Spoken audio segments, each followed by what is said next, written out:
evening. Sit down. भाई क्या हुआ? बैठ जाओ.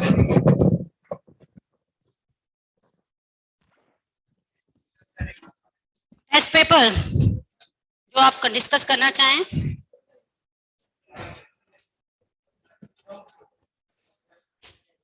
आपकी छुट्टी 18 से है क्या? अच्छा, एक वीक एक्स्ट्रा उसको कर दिया होगा ताकि आने के बाद दोनों का सिलेबस सेम रहे. 18 से छुट्टी करने का मतलब ही क्या रहा? 18 को तो होली है. मतलब नेक्स्ट वीक में आपकी 4 क्लासेस और लग रही हैं. अभी इस बच्चे ने लिखा ऑफिशियली ग्रुप में आया है. ऑफिशियली ग्रुप में आया है आपके पास मैसेज. हाँ, तो एक वीक एक्स्ट्रा क्लासेस इसलिए लगा दी गई होंगी ताकि JP01 की तो हो गई 13 से छुट्टी, जो पहले वाला फेज था.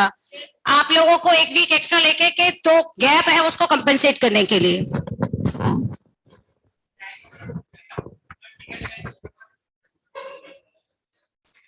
जाओ,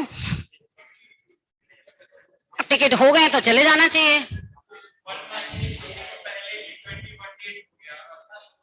तो इसीलिए समझदारी ये कहती है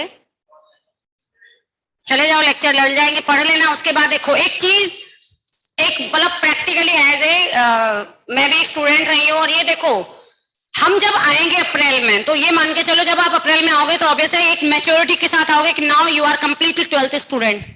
ठीक है, अभी तो ये कि 11th का एंड है, हम 12th में आ गए, लेकिन अपन को फीलिंग नहीं आ रही. फिर जब हम गैप में पढ़ के आते हैं ना तो एक प्रेशर, और फिर जब भेजेंगे भी पेरेंट्स भी समझा के भेजेंगे बेटा 12th में थोड़ा सिंसियरली पढ़ लेना, है ना. तो उस टाइम पे थोड़ा सा हमारे पास प्रेशर भी ज्यादा होता है. और जब हम 12th में आते हैं तब इतनी लंबी छुट्टियां हमें एक बार मिलेगी दिवाली पे, और उसमें भी मैंने जो मैक्सिमम पाया है इतने सालों में कि ज्यादातर जो 12th के बच्चे जो दूर के होते हैं वो उन छुट्टियों में भी घर नहीं जाते, क्योंकि उनको लगता है इससे बेटर हम पढ़ लें यहीं पे, जो हमारा बैकलॉग है उसको कवर कर लें. तो 12th में जो छुट्टियां हैं बच्चों की वो स्पेशली, और मैं मानती भी हूँ कि वो छुट्टियां बेटा फिर तो एक टारगेट बना के लें. जब आप 4 अप्रैल को आओ तो टारगेट ये लेके आए कि आप चाहे छुट्टियां नहीं मिलाएंगे, लेकिन अब हम सीधा IIT क्रैक करके ही यहाँ से वापस घर जाएंगे. ठीक है, और उस टाइम पे मिलती भी नहीं है, क्योंकि उस टाइम पे दिवाली तक कोर्स कंप्लीट करो. कोर्स कंप्लीट करने के बाद आप लोग अपने प्री बोर्ड्स में, आपके प्रैक्टिकल्स में, इन सब में बिजी हो जाओगे. तो जिसका रिजर्वेशन हो गया है, जिसका टिकट जाना है बेटा, इस 4 दिन से कोई फर्क नहीं पड़ेगा. अच्छा एक बात बताओ, अभी तक जितना पढ़ा देते हैं उन लेक्चर को क्या तुम 100% उसके सारे क्वेश्चन सही करके आते हो? तभी 1-2 क्वेश्चन तो गलत करते ही हो ना, तो उसको ऑनलाइन वीडियो से देख लेना. आने के बाद फिर एक मेंटली प्रिपेयर है ना कि जो रह गया आने के बाद उसको अपन कवर कर लेंगे. देखो यदि है आपका सही सजे, बाकी आप रुकना चाहें रुकेंगे तो हम तो पढ़ाएंगे. चलो बेटा, होमवर्क दिया था क्या कुछ? क्या एक्सरसाइज 1 कंप्लीट करने के लिए?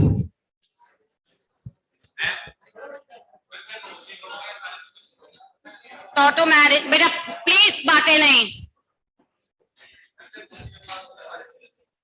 सारी सब्जेक्ट का ही होगा. हाँ, तो कल एक्स्ट्रा क्लास नहीं लूंगी. अब जब क्लासेस हो ही रही है तो कल एक्स्ट्रा क्लास नहीं लेंगे. फिर अपन बाकी सब्जेक्ट का कंप्लीट है तो फिर मैं मेरा ले लूंगी, तो मैं मंडे को, यदि PC और OC का बाकी है तो मेरे को OC में तो टाइम नहीं लगेगा, क्योंकि जो अगला ऑप्टिकल है ना, ऑप्टिकल को हर टीचर का पढ़ाने का तरीका अलग है. जैसे मैंने उस बैच में जो सचिन सर पढ़ा रहे हैं उनसे बात की, मैं उतना कवर करा दूंगी, आने के बाद भी कवर करा दूंगी एक क्लास में. अब पढ़ा दूं मैं, अब कोई बातें नहीं, डिस्कशन भी कर लेते हैं. पहले एक्सरसाइज 1, एक्सरसाइज 1 जल्दी निकालो बेटा. Exercise 1 section A part 1 discussion हो रहा है. अपन GOC2 exercise 1 section A, B, C और D. पहले अपन डिस्कस कर रहे हैं बेटा पार्ट 1. फिर भी बाद में किसी ने क्या, कोई नहीं बोलेगा बेटा, बिल्कुल. सेक्शन A में किसी को डाउट है तो पूछ लो जल्दी. वैसे बेसिक स्टैंड डिस्कस हो चुका है. A और B दोनों डिस्कस हो चुके हैं. B नहीं हुआ तो पूछ लो. B में मैं बोल रही हूं ना. सेक्शन A में कोई doubt? Section B section C बेटा बहुत आसान है, अभी मैंने पढ़ाया हुआ है। सेक्शन सी में केवल एक लाइन बोलूंगी, अभी हो जाएगा। पीओसी का सेक्शन है उस वाली क्लास में, हाँ ठीक है। सेक्शन बी और सी में, सेक्शन सी को हम अभी सॉल्व कर लेते हैं। चलो, एसिडिक स्ट्रेंथ में मैंने एक जगह छुड़वाई थी, एसिडिक स्ट्रेंथ के लिए एक पेज छुड़वाया था, उस पेज को खोलो,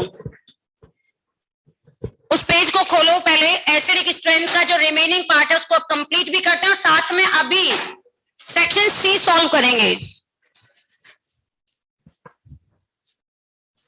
अनिरुद्ध बेटा B1 का थर्ड अभी बता दूंगी।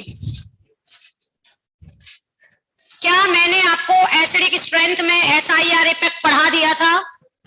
पहले चेक कर लो आपके नोट्स में। हाइड्रोजन बॉन्डिंग का इफेक्ट पढ़ा दिया, सारे स्टेप्स लिखा दिए थे। ओके, अब यहां देखें पहले सभी। पहला एसिडिक स्ट्रेंथ का पहला स्टेप है केमिकल रिएक्शन ऑफ एसिड।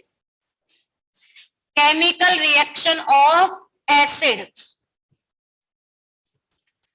मान लीजिए हमारे पास कोई भी कंपाउंड है जिसकी ये हाइड्रोजन कैसी है, एसिडिक। जिन भी कंपाउंड, मुझे नहीं पता वो क्या है, फिनॉल, कार्बन, कुछ भी है, जिन भी कंपाउंड में एसिडिक हाइड्रोजन होती है वो सोडियम मेटल से रिएक्ट करने पर हमेशा क्या बना लेता है, सॉल्ट। और वो एसिडिक हाइड्रोजन किस फॉर्म में निकल जाता है, हाफ मोल H2 गैस। क्या ये रिएक्शन आपने कभी नहीं पढ़ी? कहां पढ़ी थी, जल्दी याद करो। POC के अंदर। Always all those compound having acidic hydrogen react with sodium and release H2 gas. अब देखो बेटा, यहां पे सबसे पहले सोडियम मेटल की रिएक्शन। मान लीजिए मैंने आपको इथेनॉल दिया, बताओ रिएक्शन करेगा या नहीं करेगा? यदि आपको बेंजोइक एसिड दिया, आपको HCl दिया, सबसे पहला स्टेप है सिंपल रिएक्शन, सोडियम मेटल की रिएक्शन। बताओ ये तीनों होंगी? और मैं आपको प्रोपेन दूं या एथेन प्रोपेन में से कुछ भी, सोडियम मेटल, बताओ रिएक्शन होगी क्या? यदि मैंने आपको डाई इथाइल ईथर दिया, सोडियम मेटल दिया, रिएक्शन होगी? हाँ या ना, तो कुछ तो बोलो। अच्छा, ये आता है आपको पहचानना एसिडिक हाइड्रोजन? POC में सिखाते हैं। मैं एक ट्रिक सिखा देती हूँ आपको। फुल फॉर्म देखो क्या लिखा है मैंने, Sonex trick. Sulphur, oxygen, nitrogen, halogen, triply bonded carbon से अटैच हाइड्रोजन हमेशा कैसा होता है, एसिडिक। और जिन कंपाउंड में ये एसिडिक हाइड्रोजन है वो ओवरऑल नेचर में कैसे होते हैं, एसिडिक। अब आप देखो एल्कोहल, एल्कोहल में क्या होता है, OH होता है। सल्फोनिक एसिड में क्या होता है, OH। Terminal alkyne. अभी एसिडिक स्ट्रेंथ में कौन कौन से 5 फंक्शनल ग्रुप एसिडिक होते हैं? नोट्स में एसिडिक स्ट्रेंथ में पढ़ाया है। 5 functional groups are there which are acidic in nature. कौन कौन से, carboxylic, sulphonic, enol, alcohol, terminal alkyne. इन सब में देखो OH है या नहीं है, ठीक है। जिन भी कंपाउंड में सल्फर, ऑक्सीजन, नाइट्रोजन, हेलोजन और ट्रिपली बॉन्डेड कार्बन से अटैच हाइड्रोजन होगा वो 100% एसिडिक होगा।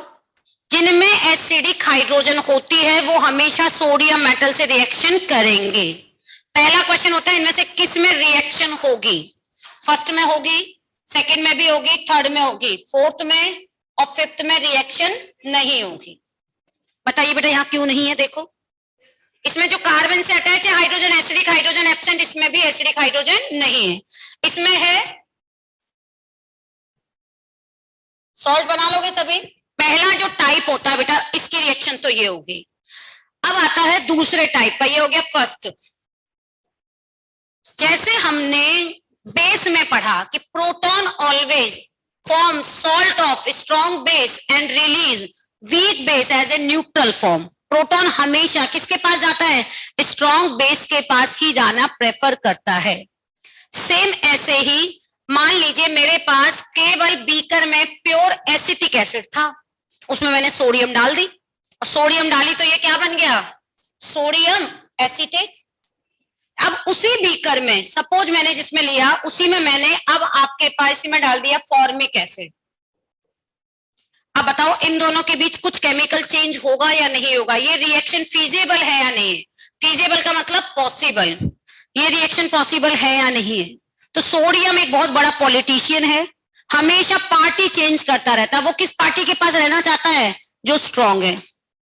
अब आप देखो यानी कि यहां कैसे चेक करना है, सोडियम से पहले ये फ्यूचर में पास्ट में कौन सा एसिड था, एसिटिक एसिड, और ये कौन सा एसिड है, फॉर्मिक एसिड। बताओ एसिटिक एसिड में और फॉर्मिक एसिड में which one is stronger acid, acetic acid और फॉर्मिक एसिड में कौन स्ट्रॉन्गर एसिड है, फॉर्मिक, क्योंकि ये कौन सा इफेक्ट लगा रहा है, प्लस आई, ये कौन सा इफेक्ट लगा रहा है, जीरो, जीरो इफेक्ट है, और plus I plus M plus H C acidic strength को क्या करते हैं, कम, पढ़ा है हमने। हमेशा सोडियम मेटल स्ट्रॉन्ग एसिड का सॉल्ट बनाती है, वीक एसिड को न्यूट्रल फॉर्म में रिलीज करती है इफ सॉल्ट्स आर गिवन। यदि सोडियम मेटल दे रखी है, सिर्फ metal, always all those compound having acidic hydrogen react. Sodium metal में तो कोई ऑप्शन बस उसमें एसिडिक हाइड्रोजन होनी चाहिए, लेकिन सोडियम मेटल का कोई सॉल्ट दे रखा है, या तो हमेशा sodium metal always transfer from less acidic to more acidic, यानी सॉल्ट हमेशा किसका बनना चाहिए, स्ट्रॉन्ग एसिड का। क्या इसमें रिएक्शन होगी, ये देखो ये बन गया H, इधर आ जाएगा और ये इसके पास चला गया। इसी तरह मान लीजिए ये रिएक्शन मैं ऐसे देती, सोच के बताइए, सोडियम एसीटेट की रिएक्शन फिनॉल से कराएं, बताओ बेटा रिएक्शन होगी या नहीं होगी। अब रिएक्शन क्यों नहीं होगी, क्योंकि ये कौन है, एसिटिक एसिड। आप इसको सोडियम सॉल्ट मत पढ़ो, ये पढ़ो ये क्या है, एसिटिक एसिड, और ये कौन है, फिनॉल। तो एसिटिक एसिड स्ट्रॉन्ग एसिड होता है, इसके सामने ये कैसा एसिड है, weak acid. Always sodium metal form salt of strong acid. क्या ये लाइन हमने पढ़ी है। तो अब बताइए इनके बीच में रिएक्शन होगी या नहीं होगी, नहीं होगी। तो आपसे पूछता है ऐसे में किस में रिएक्शन होगी, एक ये पूछेगा बताओ इसमें रिएक्शन होगी या नहीं होगी। तो दूसरा जो पॉइंट है वो क्या है, always sodium form salt of strong acid and release weak acid as a neutral form। लिखो जल्दी बेटा इसको, हेडिंग है अपना केमिकल रिएक्शन ऑफ एसिड, उसमें पहला स्टेप सोडियम मेटल की रिएक्शन, दूसरा ये।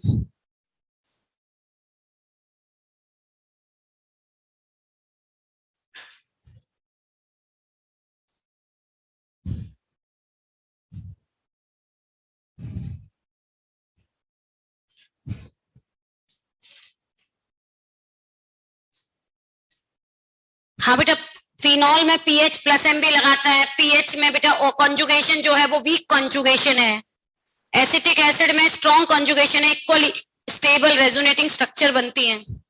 ये तो एसिडिक स्ट्रेंथ में वैसे भी लिखा चुकी हूं, carboxylic acid stronger than phenol. दिखा ना बेटा एसिड के पॉइंट्स मैंने कौन कौन से दिखा दिए। हाँ ऐसा यार ये सब पढ़ा तो दिया है, ओम्स कैप और ये सब, ऑक्सैलिक मेलोनिक वाला एग्जांपल भी। चलो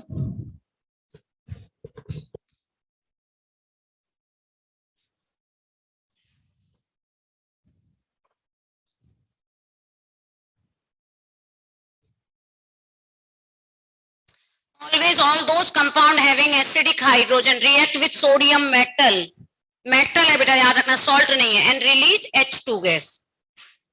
एक तो ऐसा क्वेश्चन आता है जिसमें मेटल देगी, और मेटल का मतलब उसमें सिर्फ एसिडिक हाइड्रोजन होना चाहिए, सबसे रिएक्ट करेगा।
शफलिंग वाला टेस्ट मैंने अभी कहाँ बोला, आने के बाद 2 वीक भी पढ़ाई होगी उसके बाद होगा शफलिंग टेस्ट। आई थिंक 17 अप्रैल को है, 3 अप्रैल को ही नहीं आते, उसके बाद भी 2 वीक पढ़ाई होगी ताकि दोनों चारों बैचेस का सिलेबस एकदम एक लेवल पे बराबर किया जाए, उसके बाद है शफलिंग टेस्ट। ओके, मतलब है अप्रैल में ही आपका शफलिंग। 11th का सिलेबस क्यों नहीं आएगा? पूरा 11th का सिलेबस है और जितना 12th का पढ़ा दिया जाएगा, पर मेजर पार्ट 12th का जो पढ़ाया गया है।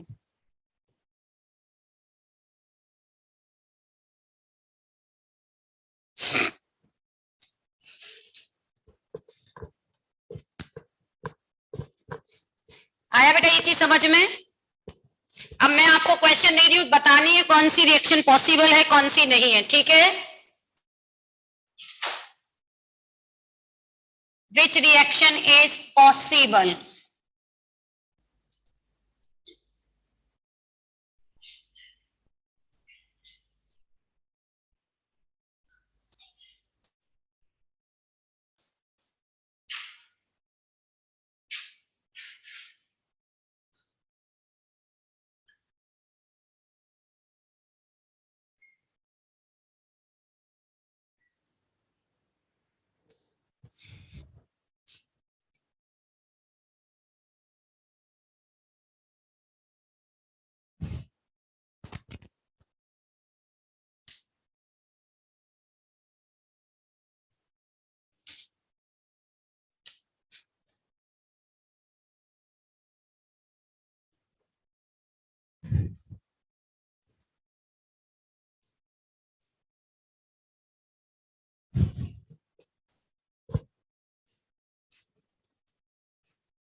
Which reaction is possible या in which of the following which reaction is feasible, जो अपना एक सेक्शन में लिखा हुआ है, सिर्फ राइट एंड टिक लगाना है आपको।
इनमें से किस रिएक्शन पॉसिबल है? वही सेम स्ट्रॉन्ग, मतलब आपको रिएक्शन पॉसिबल में भी पहले एक तरह से क्वेश्चन का पैटर्न चेंज हुआ है, कंपैरिजन तो वही एसिड की स्ट्रेंथ करनी है। बताओ इन दोनों में कौन स्ट्रॉन्ग एसिड है? फर्स्ट वाला स्ट्रॉन्ग एसिड, ये कैसा है? Weak acid. तो क्या सोडियम ऑलरेडी स्ट्रॉन्ग एसिड के पास है, तो क्या वो वीक पे जाएगी? सेम सेकेंड एग्जाम्पल दिया, लेकिन इस बार ये स्ट्रॉन्ग एसिड है और ये वीक एसिड है। अब ऐसा क्यों हो गया भाई? इसमें भी तो वही मैंने CH3 दिया था। इसमें कौन सा इफेक्ट लग रहा है? SIR। ये साइक्लोहेक्सेन था। साइक्लोहेक्सेन में कोई SIR इफेक्ट नहीं होता। Reason due to SIR। यहां रिएक्शन होगी और रिएक्शन कुछ नहीं है, हाइड्रोजन और सोडियम मेटल एक्सचेंज हो जाएंगे। हाइड्रोजन यहां चला जाएगा, सोडियम मेटल स्ट्रॉन्ग एसिड के पास। बताओ थर्ड में रिएक्शन होगी या नहीं होगी? What is Na2SO4? Na2SO4 को फ्लैशबैक में जाओ, यानी ये सोडियम डालने से पहले कौन सा एसिड था? H2SO4। H2SO4 सल्फोनिक एसिड से क्या होता है? स्ट्रॉन्ग। जितने भी इनऑर्गेनिक एसिड होते हैं वो ऑर्गेनिक एसिड से कैसे होंगे? स्ट्रॉन्ग। मतलब आप सोडियम को हटा के सोचो कि ये पहले कौन सा एसिड है और उसका कंपैरिजन करना है। NaNH2 और प्रोपाइन। What is NaNH2?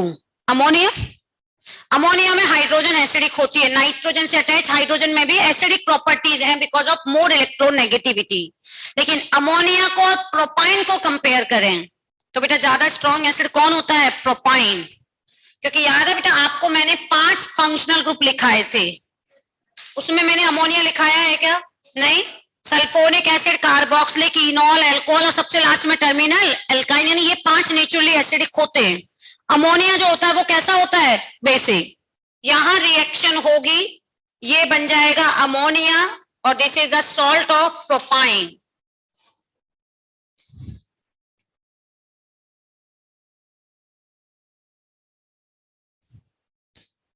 और सबसे लास्ट NaOH और प्रोपाइन।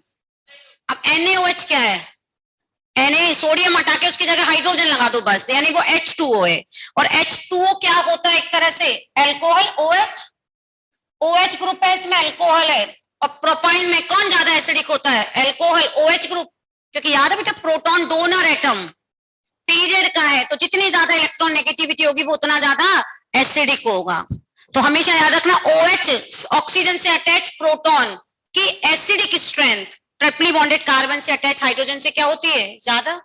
ये ऑलरेडी स्ट्रॉन्ग एसिड है, ये वीक एसिड, क्या इसमें रिएक्शन होगी?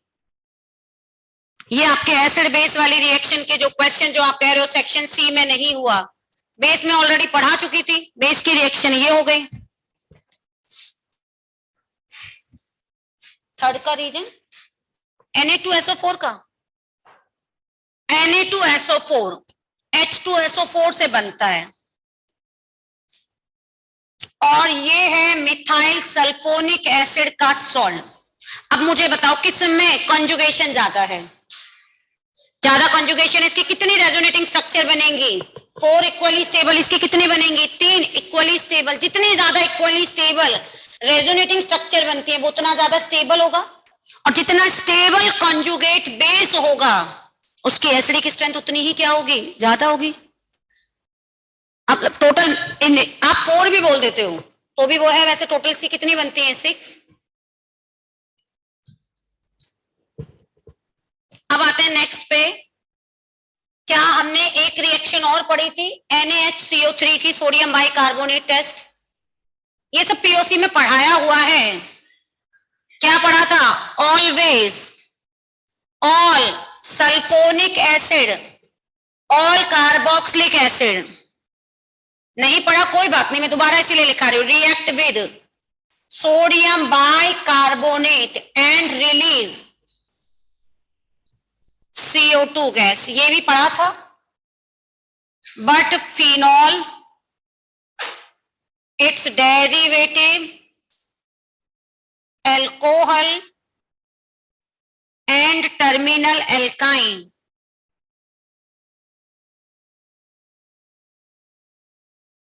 not react with sodium bicarbonate.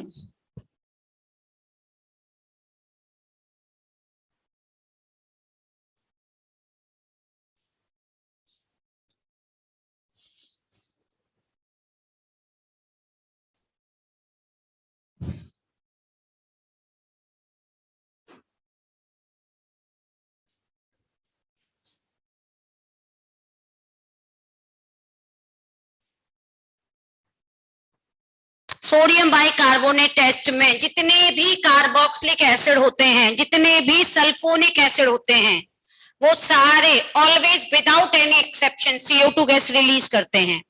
लेकिन फिनॉल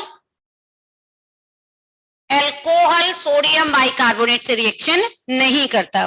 वही same concept, sodium metal strong acid से वीक एसिड पर ट्रांसफर नहीं होता।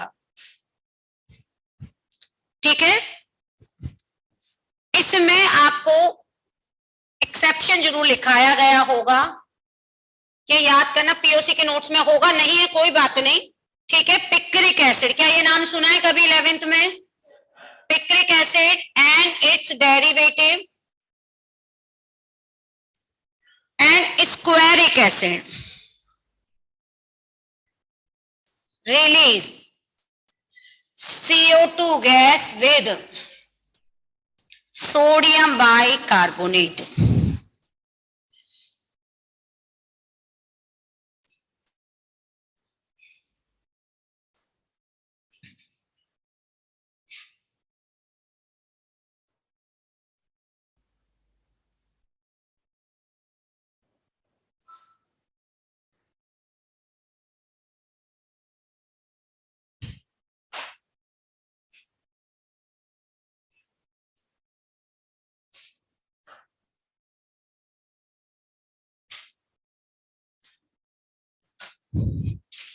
ये आपकी एसिड की रिएक्शन कंप्लीट।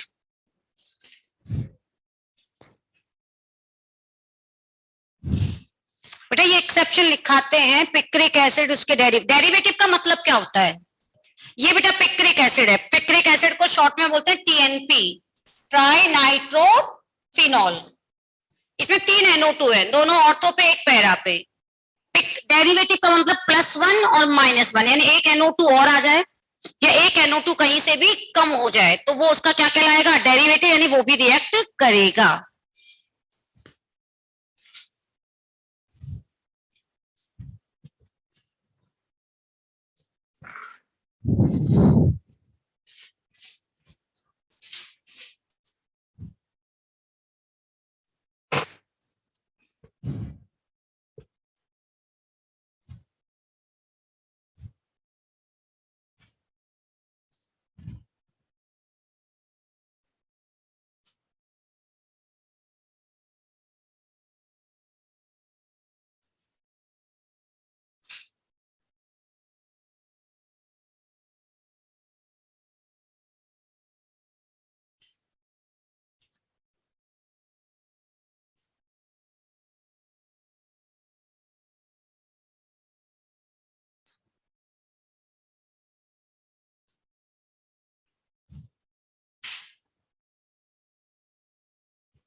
आज PA2 बैच में एक्सरसाइज 1 भी डिस्कस हो गई और एक्सरसाइज 3 भी डिस्कस हो गई JOC2 की।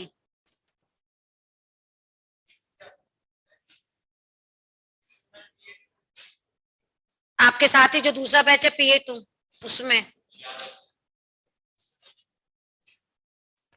इंटेलिजेंट बच्चे की बात नहीं है, मतलब बेसिक पॉइंट, और आप थोड़ा सा पढ़ो तो सही उसको।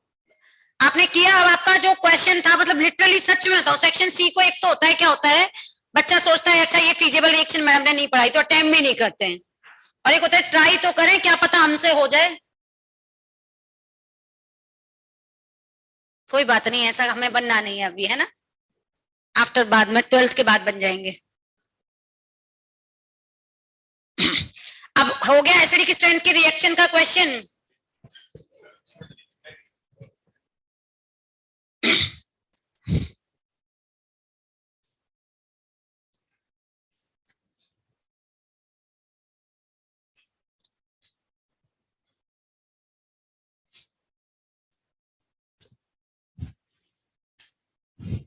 अब आप सेक्शन बी में और सेक्शन सी में पार्ट 1 और पार्ट 2 में जो भी डाउट हो बेटा पूछ लो। शीट के सेक्शन बी में सॉल्व करके लाए हो तो B acidic strength, section C feasible reaction और नॉट। B1 का 3 दे दो, एक बार शीट दिखा दो एक बार बस।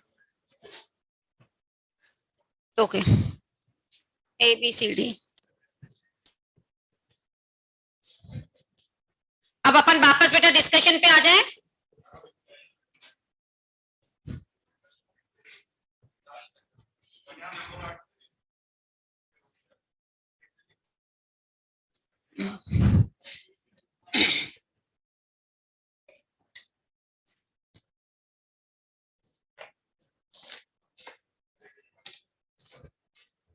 एक क्वेश्चन है पार्ट 1 में B1 का 3।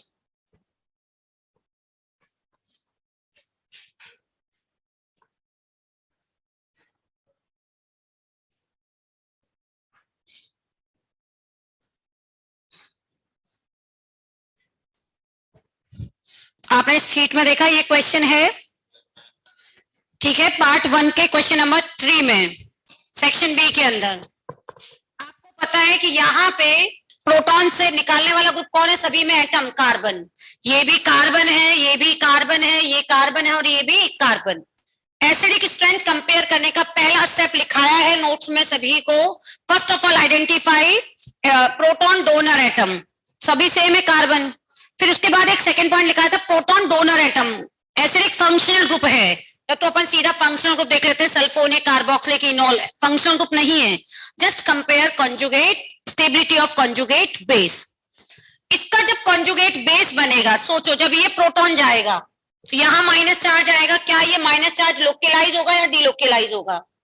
लोकेलाइज। सीधा यहाँ पे लिख देती हूँ, जब इस पे ये जाएगा तो वो जो चार्ज आएगा नेगेटिव चार्ज वो कैसा रहेगा? लोकेलाइज।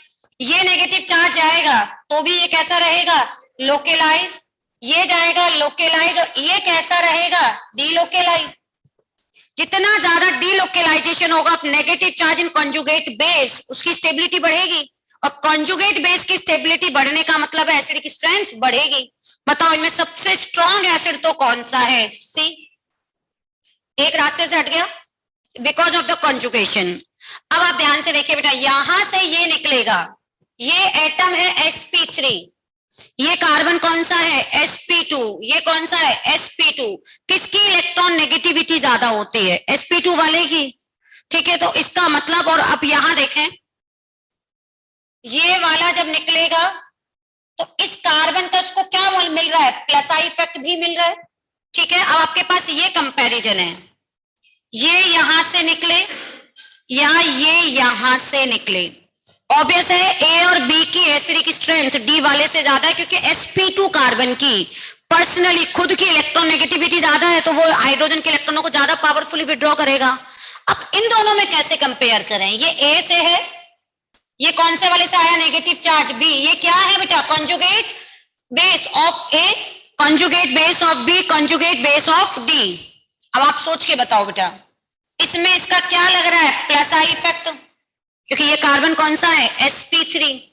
यहां पे जिस कार्बन पे नेगेटिव चार्ज है, खुद तो लोकेलाइज है, लेकिन उसके जस्ट बगल में इथाइल बैठा है जो क्या लगा रहा है? प्लस आई। यहां जिस कार्बन पे नेगेटिव चार्ज है वो लोकेलाइज है, लेकिन ये जो ग्रुप लगा रहा है वो कौन सा इफेक्ट लगा रहा है? प्लस आई। लेकिन इसके कंपैरिजन में ये प्लस आई का ग्रुप कहां है? दूर। इस पे प्लस आई क्या लग रहा है? वीक। और जितना प्लस आई कम लग रहा होगा कॉन्जुगेट बेस की स्टेबिलिटी उतनी ही क्या होगी? ज्यादा।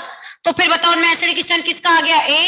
ए के बाद बी और सबसे बेकार कौन हो गया? डी। क्या ये समझ आया? और पूछिए कोई डाउट? ये था B1 के अंदर 3 आपको क्वेश्चन दे रखे थे, B1, B2, B3। Part 1 section B में जो भी डाउट हो और पूछ लीजिए।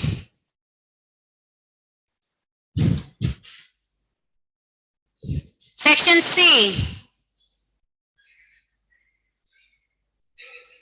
सेक्शन सी अभी कर सकते हो, 3 ही तो क्वेश्चन है। नहीं हो रहा? कोई डाउट नहीं है।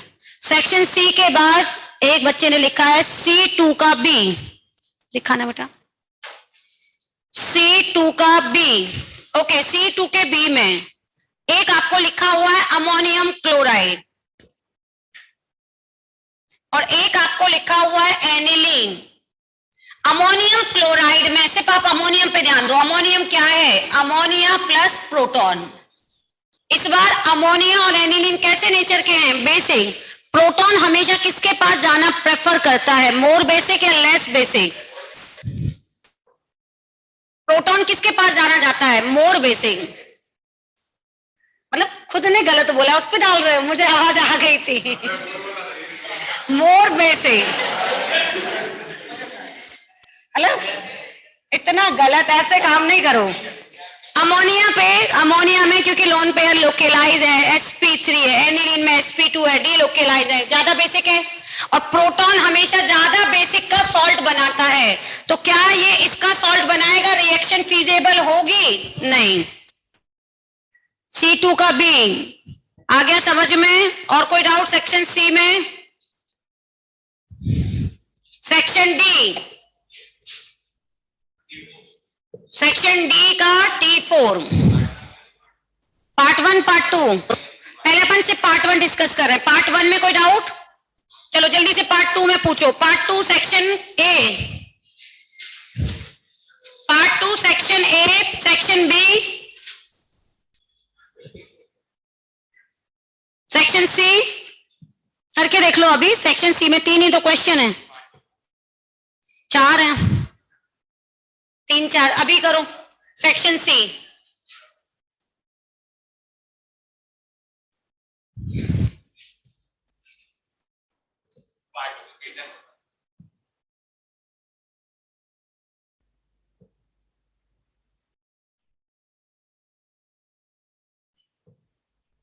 क्या बेटा? B10 दिखा दो, पार्ट 2 का B10। एक में है मेटा मिथॉक्सी बेंजोइक एसिड। बेटा बातें नहीं, पहले समझ लो। ये क्वेश्चन बताने लायक मुझे लग नहीं रहा। अच्छा एक बात बताओ, जब हम एसिडिक स्ट्रेंथ कंपेयर करते हैं, सबसे पहले कौन सा इफेक्ट देखना चाहिए? जब भी एसिडिक स्ट्रेंथ कंपेयर करें, कौन सा इफेक्ट देखना चाहिए? SIR पक्का? चलो OCH3 कौन सी पोजीशन पर है? मेटा, मेटा पे कौन सा इफेक्ट लगता है केवल? जब क्वेश्चन सॉल्व कराएं एटलीस्ट तब साथ साथ बोला करो बेटा, आपको याद हो जाएगा चीजें। मेटा पोजीशन पे कोई भी ग्रुप हो, कौन सा इफेक्ट लगाएगा? I। और ईथर कौन सा इफेक्ट लगाता है? -I। इस पे कौन सा इफेक्ट है? 0। यहाँ -I, यहाँ -M और यहाँ SIR। Acidic strength -I -M से बढ़ती है, SIR से इंक्रीज होती है। बताओ सबसे ज्यादा एसिडिक स्ट्रेंथ किसकी है? 5, फिर 4, फिर 3, फिर 2, नो 2, 1 और उसके बाद 2। ये डाउट नहीं था? ओके ओके बेटा B7, एक बच्चे ने क्वेश्चन और पूछा है B7। B7 Meta nitrophenol, ortho nitrophenol और एक पैरा नाइट्रोफिनॉल।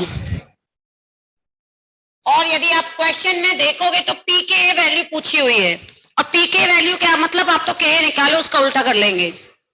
अच्छा बताइए, मेटा पे NO2 कौन सा इफेक्ट लगा रहा है? ये कौन सा लगा रहा है? -M। क्या फिनॉल में SIR इफेक्ट लगता है? फिनॉल है, SIR इफेक्ट फिनॉल में नहीं लगता, तो SIR तो देखेंगे नहीं किसी में भी। और जितना मीजोमेरिक इफेक्ट ऑर्थो पे लगता है, उतना ही कहाँ लगता है? पैरा पे। SIR 0, -M बराबर HC लगाता नहीं है। फिर एक याद करो, एक इफेक्ट और पढ़ाया था मैंने बोला भी था, वो कब लगाना है? I से जस्ट पहले, उसका नाम था हाइड्रोजन बॉन्डिंग। पढ़ाया था हाइड्रोजन बॉन्डिंग, कुछ चीजें ऐसी पढ़ाई थी, सच में याद है? Okay, hydrogen bonding acidic strength को इंक्रीज भी कर सकता है और डिक्रीज भी, डिपेंड करता है कि वो कॉन्जुगेट बेस में हो रही है या एसिड में हो रही है। अब इसके पास यही तो प्रोटॉन है, ये हाइड्रोजन बॉन्डिंग से एसिड स्टेबल है, एसिड स्टेबल है। लेकिन जब ये प्रोटॉन दे देगा तो क्या इसके कॉन्जुगेट बेस में हाइड्रोजन बॉन्डिंग होगी? नहीं होगी। तो क्या ये कॉन्जुगेट बेस बनाना प्रेफर करेगा? क्योंकि इसको पता है कि ये प्रोटॉन देगा, हाइड्रोजन बॉन्डिंग कम, और hydrogen bonding is attraction force, यानी इसका अट्रैक्शन कम हो जाएगा। क्या कोई मॉलिक्यूल अपने अट्रैक्शन को कम करना चाहेगा? नहीं चाहेगा ना। इसमें बोलेगा ना तो अब अट्रैक्शन है, रिलीज कर दिया, तब भी नहीं है, ले जाओ प्रोटॉन जिसको ले जाना है। बताओ के सबसे ज्यादा किसका आया? 3, फिर 2, फिर 1, ये के ऑर्डर है। क्वेश्चन में पूछा है पी के ऑर्डर। अनिरुद्ध B7 समझ आ गया? हाइड्रोजन बॉन्डिंग एसिड में हो रही है, कॉन्जुगेट बेस में नहीं, तो वो एसिड की स्ट्रेंथ को डिक्रीज करेगी क्योंकि वो प्रोटॉन को जाने नहीं देगा। Any more doubt in section B? Section C, अब आप जल्दी से करो अभी मेरे साथ। सेक्शन सी में बताओ, फर्स्ट वाले में सोडियम मेटल की रिएक्शन होगी या नहीं होगी? फर्स्ट वाले में सोडियम मेटल की रिएक्शन होगी या नहीं होगी? होगी, क्योंकि जिस पे सोडियम है वो एसिटिक एसिड है, और जिससे रिएक्ट हो रही है उसमें सल्फोनिक एसिड है। Always sodium transfer from less acidic to more acidic. Second वाले में अभी लिखाया था, सोडियम बाइकार्बोनेट से CO2 गैस कौन कौन देता है? Always all sulphonic acid, all carboxylic acid. कौन नहीं देता? बताओ कौन नहीं देता? Phenol, alcohol, terminal alkyne. First वाला रिएक्ट कर रहा है, देगा, सही है। सेकंड भी दे रहा है, सही है। थर्ड वाली रिएक्शन गलत है। फोर्थ वाली रिएक्शन सही है। इनमें से कौन सी रिएक्शन पॉसिबल नहीं है? Third question, which of the following will accept proton from ammonium ion? Question है अमोनियम आयन से प्रोटॉन कौन लेगा? इसका मतलब इसका प्रोटॉन ट्रांसफर होना चाहिए, और इसका प्रोटॉन ट्रांसफर होने का मतलब है that compound should be stronger base in comparison to ammonia. जो अमोनिया से ज्यादा स्ट्रॉन्ग बेस होगा इन क्वेश्चन नंबर C3, उसमें प्रोटॉन ट्रांसफर हो जाएगा। अब आप बताओ, एनिलीन तो लेस बेसिक है, दूसरा समझ आ गया? दूसरे वाले में प्लस HC लग रहा है, तीसरा और भी बुरा, फोर्थ वाला भी स्ट्रॉन्ग एसिड है, तो आंसर कौन सा हो जाएगा? Fourth. Question number C4, question number C4 में 2 मोल सोडियम बाइकार्बोनेट है। जल्दी बताओ कौन कौन रिएक्ट करेगा? सोडियम आपके पास 2 है, लेकिन एसिडिक ग्रुप कितने हैं? 3। सबसे पहले कौन रिएक्ट करेगा? SO3H, फिर सेकंड नंबर पे COOH। सेक्शन डी करके लाए हो? D1 कीटो इनॉल टॉटोमेरेज ऑब्जर्व किया होगा सभी ने। D2, D3, D4 नहीं हुआ होगा, ठीक है, D4 अभी पढ़ाऊंगी। D5,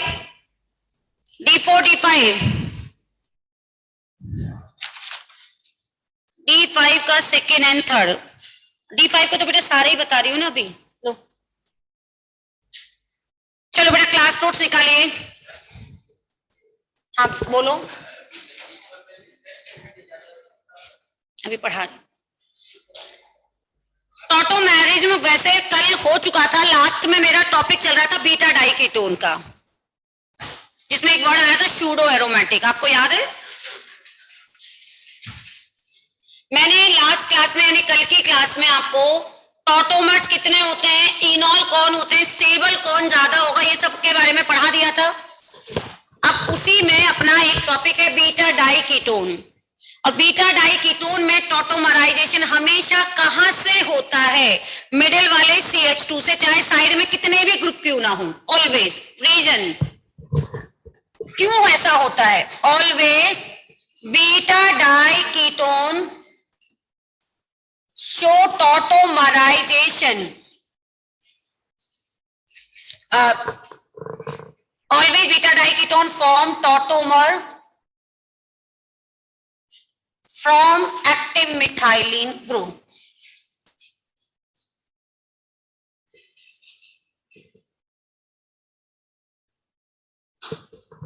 ठीक है, ये मैंने आपको बताया। अब देखिए बेटा एग्जाम्पल पहले समझ लो, उसके बाद लिखते रहना। ये सबसे पहला एग्जाम्पल था। इसमें आप टॉटोमराइजेशन इस साइड कराओ चाहे इस साइड कराओ, उसका IUPAC नेम क्या आएगा? सेम। तो बताओ इसमें कितनी इनॉल फॉर्म बनने के चांस हैं? बनेगा सूडो एरोमेटिक, एक ही, पर इस साइड लेफ्ट साइड बनाओ चाहे राइट साइड बनाओ, बताओ इसमें इनॉल बनने के चांस कितने हैं? एक, किसी भी साइड बना दो, सब में कहानी तो यही रहेगी, ये तो सब में सेम रहेगा ही रहेगा।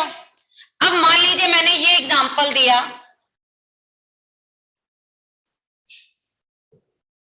ठीक है, अब आप बताओ क्या ये भी एक बीटा डाई कीटोन है? पहले तो ये भी एक बीटा डाई कीटोन है। अब इस बीटा डाई कीटोन में कितने इनॉल फॉर्म बन सकते हैं? नंबर ऑफ इनॉल, नंबर ऑफ इनॉल, इसमें इनॉल एक ही बनेगा, इस साइड बनाओ चाहे साइड, क्योंकि दोनों साइड का ग्रुप सेम है। इसमें एक साइड पीएच की साइड भी बन सकता है और सीओ की साइड भी बन सकता है। तो नंबर ऑफ इनॉल कितने बन गए? 2। अब उन दोनों में भी किसके बनने के चांसेस ज्यादा हैं? मान लीजिए इधर डबल बॉन्ड बना लूं, इधर ये सब में सेम रहेगा, देखो दिख रहा है सभी को। एक बार ये CO डबल बॉन्ड इधर बने, दिख रहा है कि इन दोनों में डिफरेंस? अब इन दोनों में किसके बनने के चांस ज्यादा हैं? फर्स्ट के। नंबर ऑफ इनॉल तो 2 हो गए, परसेंटेज ऑफ इनॉल कौन सा ज्यादा बना? फर्स्ट। अब बताइए फर्स्ट वाला ज्यादा क्यों बना? क्योंकि ये वाला जो पार्ट है ना बेटा, ये वाले पार्ट, ये तो इसमें भी है, इसके पास भी है, सेम है ना, बिल्कुल। Hydrogen bonding, 6 member ring, linear. इसमें ये जो डबल बॉन्ड है, इस डबल बॉन्ड को पीएच का एक्स्ट्रा कंजुगेशन मिल रहा है, इस डबल बॉन्ड को CH3 का क्या मिल रहा है? Hyper conjugation. बस ये डिफरेंस आ रहा है, डबल बॉन्ड CH3 के पास में है, डबल बॉन्ड पीएच के एडजेसेंट है। और हम पढ़ चुके हैं एल्कीन की स्टेबिलिटी में, जितना ज्यादा कंजुगेशन होगा, जितना ज्यादा डिलोकेलाइज डबल बॉन्ड होगा, वो एल्कीन उतना ज्यादा स्टेबल होगा in comparison to hyperconjugation. तो समझ आया? यदि दोनों साइड यानी वो बीटा डाइकीटोन एसिमेट्रिकल है, तो उस एसिमेट्रिकल के केस में उस साइड डबल बॉन्ड ज्यादा बनना प्रेफर करता है जिधर उस एल्कीन की स्टेबिलिटी क्या हो? मैक्सिमम। एल्कीन की स्टेबिलिटी। क्वेश्चन हुआ? पहले समझ आ गया? ये तो हुआ एक क्वेश्चन। इसी में अब एक नया क्वेश्चन देखना ध्यान से, ये है CH3CO CH2COH CH3CO CH2CO OCH3, ये 4 हैं PQRS। मान लेते हैं परसेंटेज ऑफ इनॉल PQRS। अब ये लास्ट पॉइंट चल रहा है इसलिए समझ लो ध्यान से, फिर मैं ऑर्डर भी एक साथ लिखा दूंगी। इन सब में ये कंफर्म है कि सबसे ज्यादा इनॉल तो किसका बनेगा? सबसे ज्यादा इनॉल किसका बनेगा? लास्ट वाले का। लास्ट वाले का क्यों सबसे ज्यादा इनॉल कंटेंट लास्ट वाले का हाईएस्ट होगा? क्योंकि उसमें जो रिंग बनेगी वो क्या होगी? Real aromatic. दिख रहा है सभी को? Real aromatic. तो सबसे ज्यादा इनॉल परसेंटेज तो किसकी हो गई? S। क्या इनमें से किसी में रियल एरोमेटिक बनने के चांसेस हैं? सारे एसाइक्लिक हैं, तो रियल एरोमेटिक बनने का चांसेस बिल्कुल नहीं है। लेकिन क्या ये तीनों जो मैंने आपको एग्जांपल दिए हैं, क्या ये तीनों बीटा डाई कीटोन हैं? तीनों बीटा डाई कीटोन है, यानी अब आपको ये कंफर्म है कि इन सब में बनेगी तो सूडो एरोमेटिक रिंग। जब सारे एग्जांपल बीटा डाई कीटोन के डेरिवेटिव बना के दे रखे, उनमें ये वाला जो सेक्शन जो मैंने आपको मार्क किया वो तो सब में सेम है, केवल क्या चीज डिफरेंट है? साइड वाले ग्रुप। इनमें जब टॉटोमराइजेशन होगा तो स्टार्ट यहां से होगा, और इसका टॉटोमराइजेशन का पहला स्टेप क्या होता है? वो कार्बन और हाइड्रोजन के बीच का बॉन्ड क्या होता है? टूटता है, यानी एक तरह से कार्बन H+ को रिलीज करता है, और कार्बन H+ को रिलीज कर रहा है, यानी वो पहला step similar to acidic strength. पहला स्टेप एक तरह से एसिडिक बिहेवियर दिखा रहा है, वो अपना प्रोटॉन रिलीज कर रहा है। तो इस पे कौन सा चार्ज डेवलप होता है? माइनस, कंजुगेट बेस बनाता है, फिर वो डिलोकेलाइज होता है अलोंग विद प्रोटॉन। आपको यदि सपोज सेम ग्रुप दे रखे हो, सारे बीटा डाइकीटोन है, just compare acidic strength of active methylene group. ये जो साइड के ग्रुप हैं, यदि ये +I+M लगा रहे हैं तो एसिडिक स्ट्रेंथ क्या हो रही होगी? कम। यदि -I-M लगा रहे हैं तो एसिडिक स्ट्रेंथ क्या हो रही होगी? बढ़ रही होगी। एसिडिक स्ट्रेंथ जितनी ज्यादा होगी, ये प्रोटॉन उतना जल्दी टूटेगा, और जितना जल्दी ये प्रोटॉन टूटेगा रेट ऑफ टॉटोमराइजेशन उतनी क्या होगी, ज्यादा।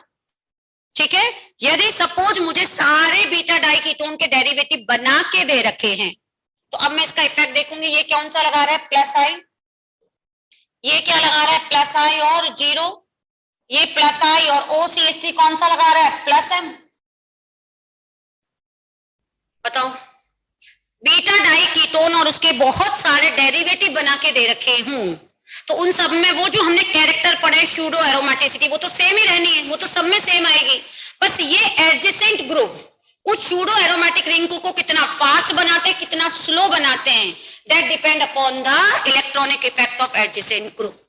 वो जितना ज्यादा माइनस आई माइनस एम लगाएंगे वो उतना फास्ट टॉटोमराइजेशन करेंगे। बोलो ऑर्डर क्या हो जाएगा, एस के बाद क्यू, क्यू के बाद पी, सबसे बुरा आर।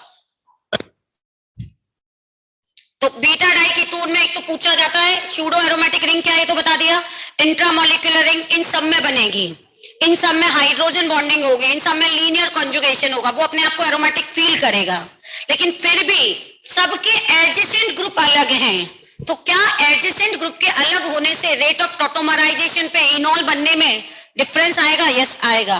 वो माइनस आई माइनस एम के होंगे तो रेट ऑफ रिएक्शन बढ़ेगी, प्लस आई प्लस एम के होंगे तो डिक्रीज हो जाएगी। और रेट डिक्रीज होने का मतलब है इनॉल बनने की रेट क्या हो गई, कम। ये एग्जांपल पहले लिखो फिर स्टेटमेंट को लिखा दूंगी। नहीं परसेंटेज नहीं निकालते, वो एक्सपेरिमेंटल है। परसेंटेज आपको जब दे रखी है ऐसे तो मैं लिख दूं, तो आपको तो स्टेबिलिटी ऑर्डर निकालना है, इनॉल परसेंटेज, फिर जो ऑप्शन में दे रखा हो 80 70 90 जो भी उससे मैच करा देना।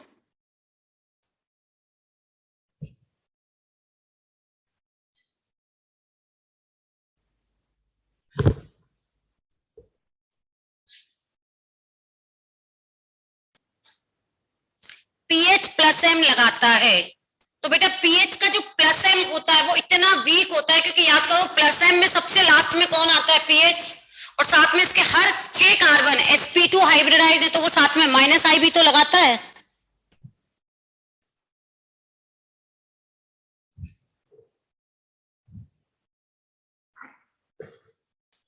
Plus am weak minus I strong, पर यहाँ पे तो उसका रीजन है स्टेबिलिटी ऑफ एल्कीन।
मैंने ब्रिजेड वाला पॉइंट आपको करा ही दिया, ठीक है, एंटी एरोमेटिक ब्रिजेड वाला करा ही दिया, केवल एक और बचा है।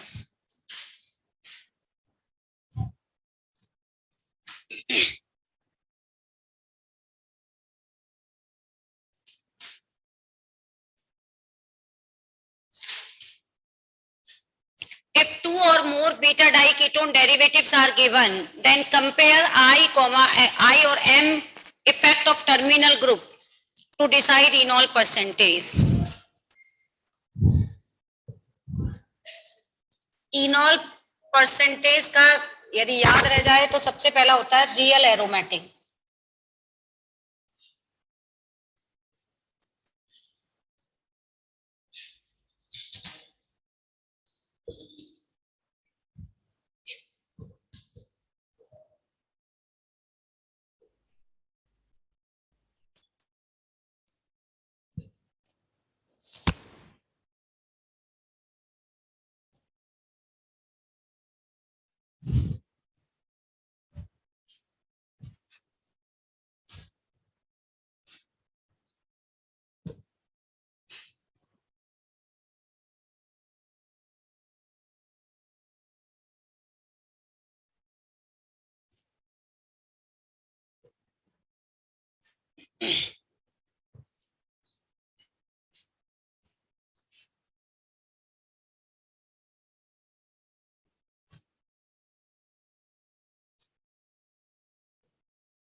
देखो बेटा एक बार, बीटा डाइकीटोन ही बनाया, रियल एरोमेटिक से तो ऑब्वियस है बीटा डाइकीटोन का तो कम ही होगा। इसमें सबसे ज्यादा हमेशा याद रखो किसका होगा, H। सपोज मान लीजिए रियल एरोमेटिक का के बाद सबसे ज्यादा होता है, दोनों तरफ H लगा रखा हो।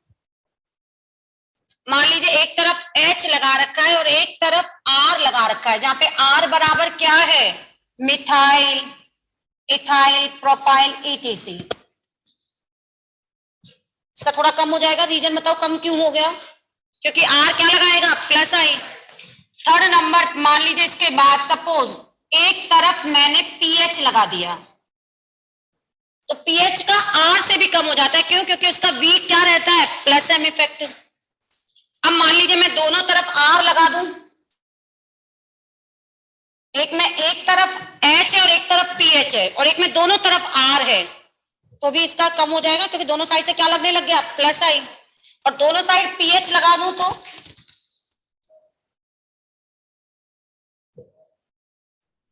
ये ऐसे जनरली हाइड्रोजन, एल्काइल और फिनाइल का कंपैरिजन है। अच्छा अब आप आते हैं नेक्स्ट पॉइंट पे। मान लीजिए एक तरफ R है लेकिन एक तरफ OR है, तो उसका इन सबसे भी कम होगा या इन सबसे ज्यादा होगा, इन सबसे भी क्या होगा, कम, क्योंकि अब जो OR आया है, OR यानी एक तरह से ईथर, तो ईथर का प्लस एम इफेक्ट तो फिनाइल से भी बहुत क्या होता है, ज्यादा। और एक मान लीजिए मैं OR की जगह NH2 लगा दूं, तो इसके टॉटोमराइजेशन की रेट तो और भी कम होती है, रीजन NH2 का प्लस एम इफेक्ट OR से भी क्या हो गया, ज्यादा। तो ऐसे आपको कोई भी बना के दे सकता है। ये सारे कौन है, बीटा डाइकीटोन। इसके बाद होता है, मान लीजिए यदि पूछे तो अल्फा डाइकीटोन, जो अभी पढ़ाऊंगी, और सबसे लास्ट में नॉर्मल मोनो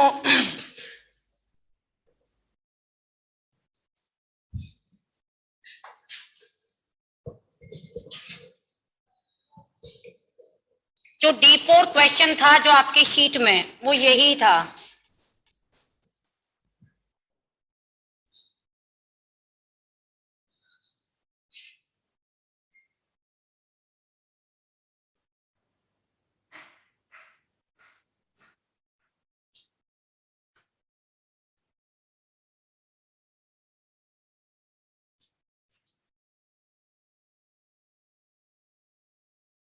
जो आपकी शीट का D4 क्वेश्चन है वो यही है।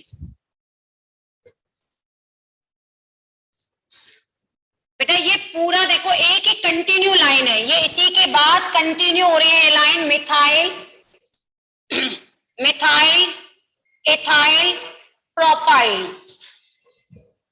इसके बाद कंटिन्यू यहां से हो रहा है एक फिनाइल। मतलब आपको देखना हाइड्रोजन एल्काइल और फिनाइल में सबसे ज्यादा किसका होता है, जितने कम हाइड्रोजन मतलब जितने हाइड्रोजन होंगे उसके टोटोमराइजेशन की रेट ज्यादा, फिर एल्काइल और उसके बाद कौन आता है, फिनाइल।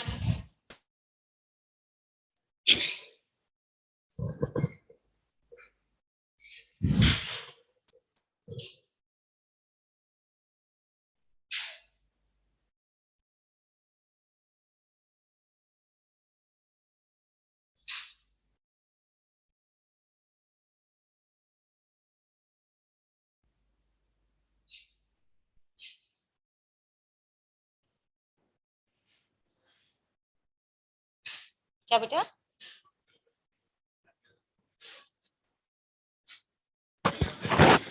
अगले हफ्ते छुट्टी करने वाले हैं, मतलब कर दें। हाँ मेरी तरफ से मैं कर दूंगी, जो जाना चाह रहे हैं घर जाना चाह रहे हैं इसलिए। हाँ तो आप चले, जब एक बार बताओ मतलब आप टीचर से क्यों कहलवाते हो, ये बच्चे पे डिपेंड करता है। जब मास बंकिंग नाम सुना है, मास बंकिंग, मास बंकिंग नाम नहीं सुना, अभी जाओगे जब सीख जाओगे। मास बंकिंग कॉलेज में बहुत यूज होता है।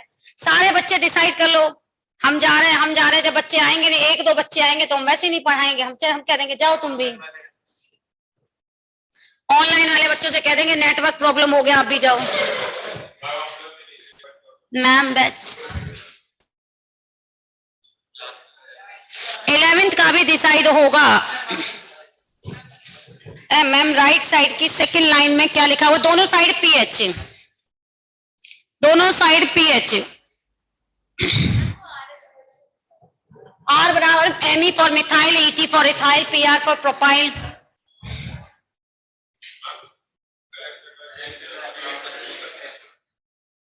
अगला हफ्ता आप छुट्टी मनाओ आराम से, कोई दिक्कत नहीं है, ठीक है। कल क्लास नहीं ले रहे एक्स्ट्रा क्लास।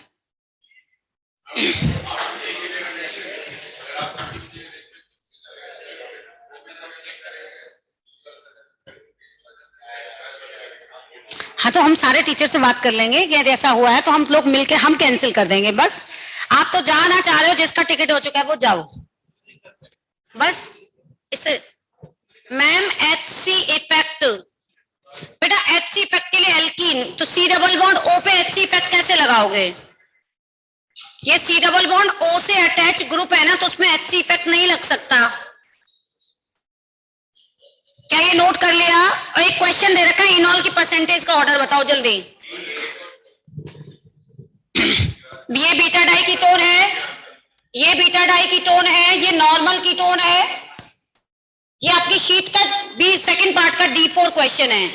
अब यहां देखो ये ऐसे लिखा हुआ है पेपर में, शीट में, इसको मैं ऐसे लिख दूं COCH3। ये तो कंफर्म है। इनमें सबसे कम परसेंटेज ऑफ इनॉल किसकी है, चलो ये बताओ, सी की। क्यों, सी में मोनोकार्बोनाइल है, इन सब में सूडो एरोमेटिक रिंग बनने का चांस तो है। अब बताओ सी के बाद सबसे बुरा किसमें है, डी। अब इन दोनों में आपको मैंने अभी बता रखा है, लिखा हुआ है ए और बी।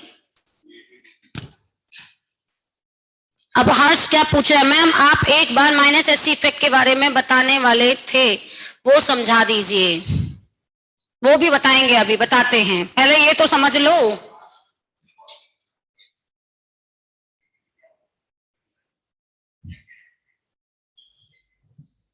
ये नोट कर लिया बेटा सभी ने।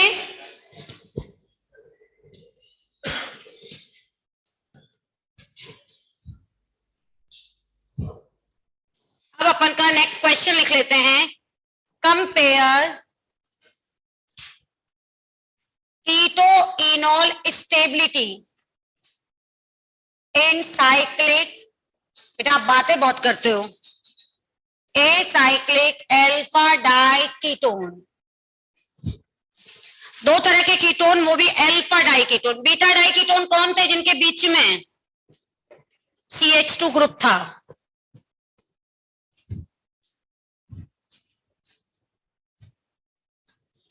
ठीक है, इसमें दो ग्रुप CO एक दूसरे से डायरेक्ट अटैच हैं, इसको बोलते हैं अल्फा डाई कीटोन। ठीक है, अल्फा डाई कीटोन तो जो डायरेक्ट अटैच। अब इधर देखो, पहले यहां मान लीजिए मैंने मिथाइल लगा दिया, यहां मिथाइल लगा दिया,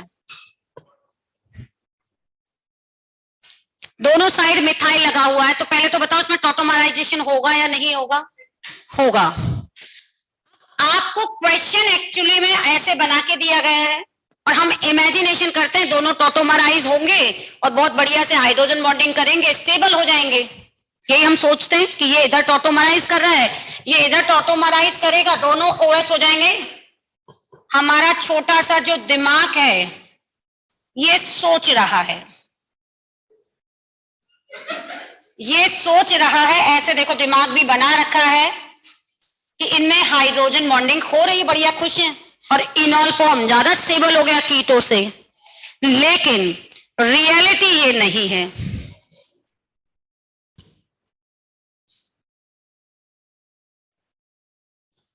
रियलिटी में दोनों CO बॉन्ड आपने सेम साइड, एग्जाम में भी लिखकर यही देगा, दोनों CO सेम साइड लिख के दे रखे हैं।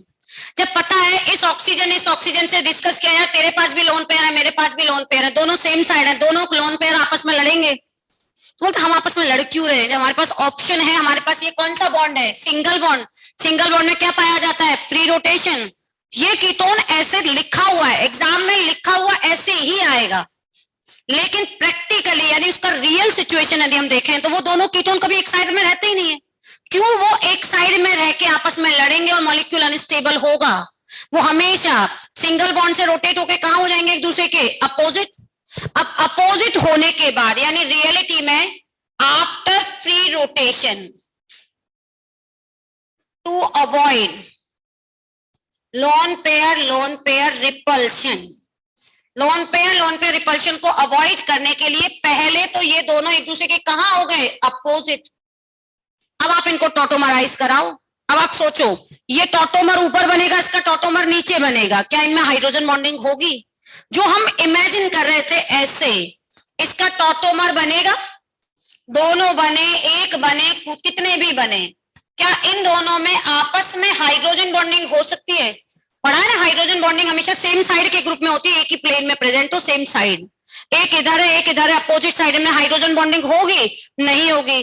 तो ये इसमें हाइड्रोजन बॉन्डिंग नॉट पॉसिबल, इसमें किसी भी तरह का अट्रैक्शन तो कोई है नहीं, एरोमेटिसिटी मिल नहीं रही, सूडो एरोमेटिसिटी भी नहीं है, हाइड्रोजन बॉन्डिंग भी नहीं है, तो क्या ये इनॉल बनाना चाहेगा?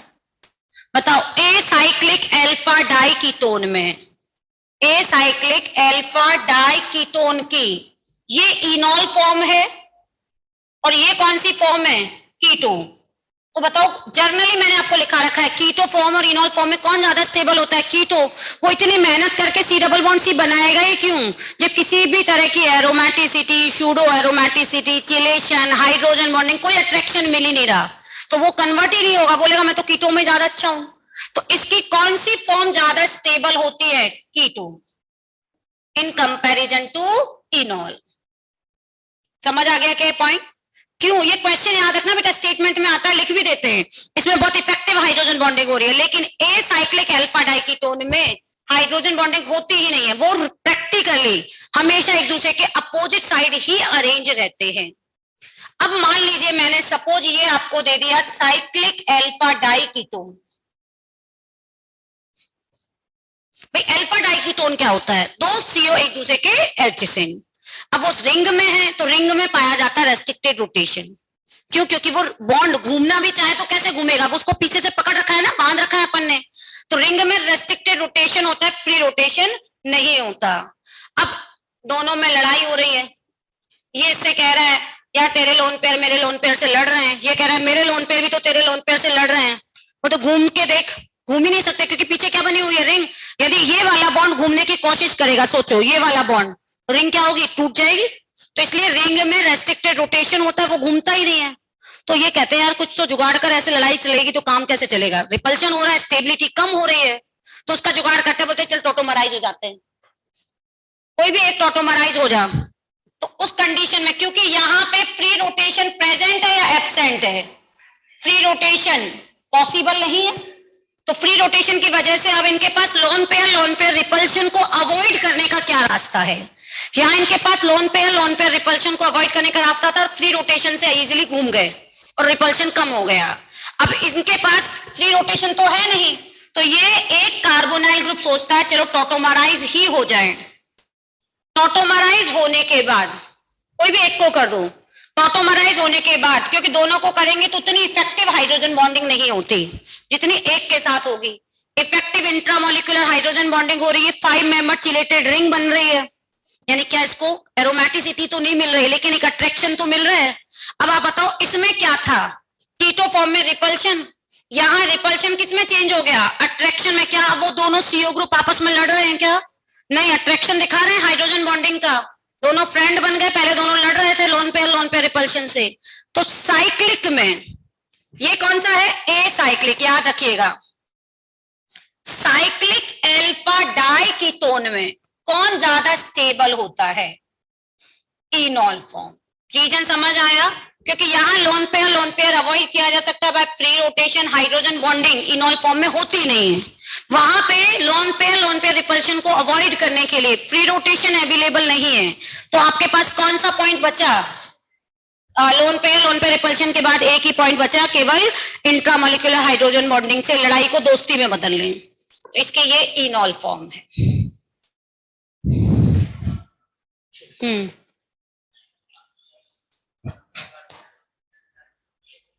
दोनों एक साथ टॉटोमराइज करा सकते हैं, जब दोनों कराओगे ना बेटा तब भी हाइड्रोजन बॉन्डिंग होगी, ये भी बनता है यदि आपसे पूछे तो। लेकिन इस बार हाइड्रोजन बॉन्डिंग के लिए दोनों में लड़ाई होती है ना, बन तो सकता है, लेकिन इन दोनों में यदि आपसे पूछे तो किसके बनने के चांसेस ज्यादा है, इसके, क्योंकि यहाँ हाइड्रोजन बॉन्डिंग ज्यादा इफेक्टिव है।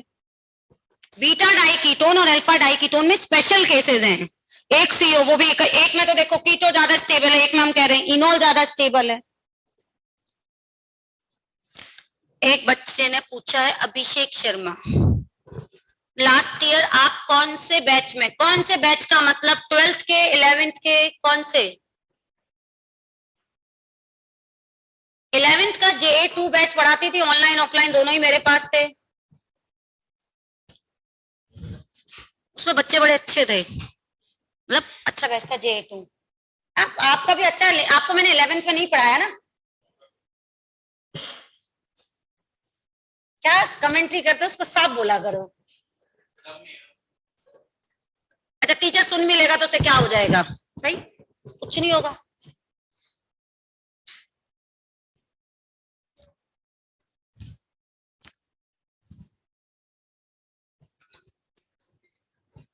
लिख लो, बढ़िया है, काट देना फिर, क्योंकि आपके दिमाग में आना चाहिए ना, सोच रहे हैं तो फिर उसको काट देना, ऐसे सोचना नहीं है।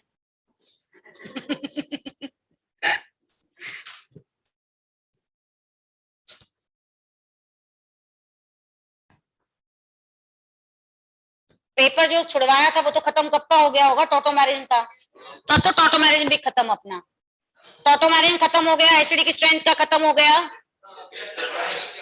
GOC2 तो खत्म। टेस्ट पेपर डिस्कस कर लें हम, टेस्ट पेपर में जिस जिन डाउट हो वो पूछ लो, मैं बताती जाऊंगी, मतलब वो देखना पड़ेगा तुम। ग्रुप में भी पूछ लेना है। अच्छा ग्रुप जो इसलिए बनाया गया है आपके फालतू के कन्वर्सेशन के लिए नहीं है, उसमें आप अपने फ्रेंड के साथ, जिस भी दोस्त के साथ, दोस्ती के साथ, है ना, चैट करना चाहते हो आराम से पर्सनली चैट करो खूब, लेकिन जो ग्रुप बनाया गया है कृपया उस पे related to study, academic doubts होते हैं उन्हीं को ही डिस्कस करें। फिर क्या होगा, यदि सपोज कोई मतलब इंपॉर्टेंट इंफॉर्मेशन डालनी है, नहीं तो फिर मैं ग्रुप एडमिन कर दूंगी इसको।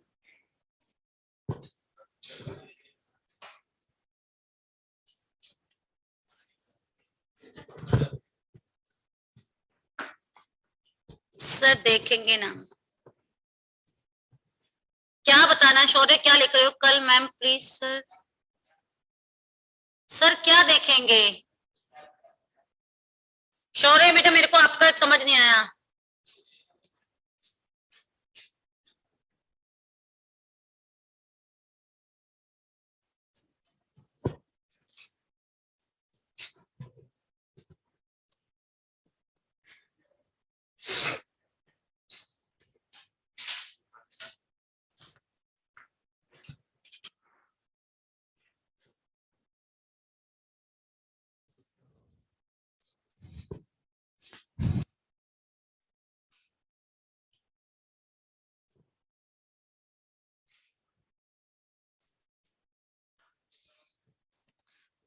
बात बताओ, जैसे ये कीटो बन रहा है, ये इनॉल फॉर्म बन रहा है, कभी इनॉल की परसेंटेज ज्यादा होती है, कभी कीटो की परसेंटेज ज्यादा हो रही है, इसका एक्सपेरिमेंटली पता कैसे करते हैं?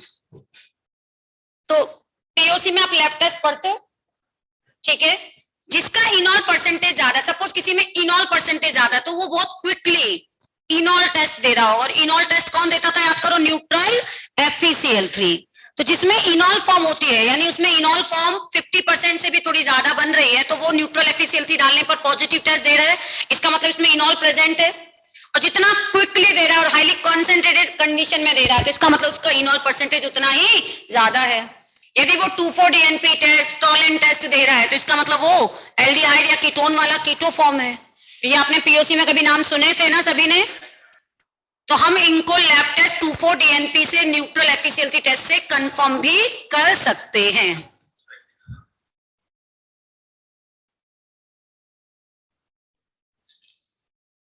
तो अपना JOC2 कंप्लीट, टोटोमेरिम ये हो गया कंप्लीट। अब आपको एक्सरसाइज 2 और 3 कंप्लीट करके लानी है। नेक्स्ट वीक यदि क्लासेस होती है तो अपन इसको डिस्कस कर लेंगे, क्योंकि आपके पास मैसेज आया तो ऑब्वियसली क्लासेस होंगी, ठीक है? एक्सरसाइज 2 और 3 कल एक्स्ट्रा क्लास नहीं ले रही हूं, कोई बात नहीं, ठीक है? अब लगेगा तो नेक्स्ट वीक ही ले लेंगे। फिर एक्स्ट्रा क्लास कल नहीं है। JOC2 की एक्सरसाइज 2 को और 3 को कंप्लीट करना, ढंग से पढ़ लेना बेटा, ये याद रखना। JOC और 11 की छुट्टियों में जो बच्चे भी घर जा रहे हैं, 12th के लिए JOC1 JOC2 का स्ट्रॉन्ग होना कंपलसरी है। ये आपका वीक रह गया बेटा, तो फिर देखो, एक होता है हम आप ये कह रहे हैं बॉर्न करना, मैं रियलिटी में आपको बॉर्न कर रही हूँ, फिर पूरी ऑर्गेनिक केमिस्ट्री में फिर आप ये कहोगे कि मैम हमारी ऑर्गेनिक केमिस्ट्री बर्बाद, हमारा 11th बेस वीक था, इसके वजह से ये भी वीक हो गया। मतलब एक्सक्यूज देने के लिए बहुत जगह होती है। इंप्रूव करने के लिए आपको हम बोल रहे हैं, JOC1 JOC2 के बिना 12th का सिर्फ एक चैप्टर है जो JOC1 JOC2 के बिना होता है, स्टीरियो। उसके बाद लास्ट तक जो भी रिपीटर में पढ़ रहे हैं ना, उन बच्चों से पूछ लो, कोई भी आपके फ्रेंड्स भाई जो भी पढ़ चुके हैं, जिन्होंने एग्जाम दिए हैं, बिना JOC1 और 2 के आप रिएक्शन का एक क्वेश्चन सॉल्व नहीं कर सकते। फिर ये मत कहना, क्योंकि उस टाइम पे बेटा हम पूरा JOC थोड़ा ना पढ़ाने बैठेंगे, फिर हम कहेंगे याद करो ये ग्रुप कौन सा इफेक्ट। अब जैसे एसिडिक स्ट्रेंथ पढ़ा आपने JOC2, क्या था? कुछ नहीं है, सिर्फ पॉइंट्स लिखा है ना अपन ने, ये एसिड होता है जितना ज्यादा -I-M, टोटोमेरिम में बोला जितना ज्यादा -I-M, क्वेश्चन सॉल्व कर रहे हैं अपन, ठीक है? जो बच्चों के पास अभी आपके पास टाइम मिल रहा है, रिलैक्सेशन है, क्योंकि तो अपना टाइम बेटा उसको यूटिलाइज करो। JOC1 JOC2 को ढंग से रिवाइज करके आना है। 11th के एटलीस्ट ऑर्गेनिक में मैं आपको बता देती हूँ, IUPAC को रिवाइज नहीं करोगे कुछ नहीं होगा, जरूरत नहीं है। जो जो बीच में कॉमन नेम आएंगे वो हम वैसे भी बताते जाएंगे। और IUPAC इतना मुझे लगता है सभी बच्चे को आता है कि एक बार ढंग से पढ़ोगे तो बेसिक तो नाम लिख ही लोगे, ज्यादा डिटेल में नाम लिखने की कोई जरूरत नहीं है। IUPAC रिवाइज करने की जरूरत नहीं है, कर लेना सिर्फ स्ट्रक्चरल आइसोमेरिज्म। बिन को रिवाइज करने की कोई जरूरत नहीं है, एक टॉपिक पढ़ाया गया था बिन। पीरियोडिक टेबल को रिवाइज अभी मत करो, POC को रिवाइज मत करो, स्ट्रक्चरल आइडेंटिफिकेशन को रिवाइज मत करना, क्योंकि स्ट्रक्चरल आइडेंटिफिकेशन और POC पूरा 12th में हर रिएक्शन रिपीट होंगी। स्ट्रक्चरल आइडेंटिफिकेशन एंड POC पूरा एवरी वर्ड रिपीट होगा विद रिएक्शन, क्योंकि वहां हमको सिर्फ लिखाया गया था, रटाया, यहाँ पे उसको रीजन के साथ, मैकेनिज्म के साथ समझाएंगे, तो इसलिए वो तो कोई दिक्कत भी नहीं है, रह गया कोई बात नहीं। Chemical bonding, JOC1 JOC2, structural isomerism, इतने से टॉपिक हैं जो अपन को मेरे पार्ट में से, केमिस्ट्री पार्ट में से आपको रिवाइज करने हैं, यदि आप चाहते हो 12th की ऑर्गेनिक आपकी ग्रिप में रहे तो, ठीक है? ये आप पढ़ के रखिएगा बस, ओके? कल नेक्स्ट वीक के लिए होमवर्क है JOC2 की एक्सरसाइज 2 और 3, ओके? कल कोई एक्स्ट्रा क्लास नहीं है, उसमें अपन GI पढ़ेंगे, GI खत्म करेंगे ना।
जाएंगी लेकिन तेरा फोकस ही नहीं बनेगा, बैठेगा तो क्या होगा, 5-6 क्लास निकल जाएगा, फिर चैप्टर समझ में आना बंद।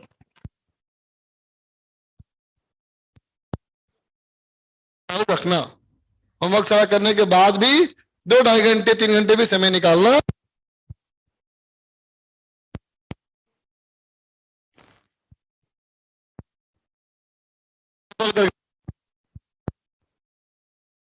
चलो बाय।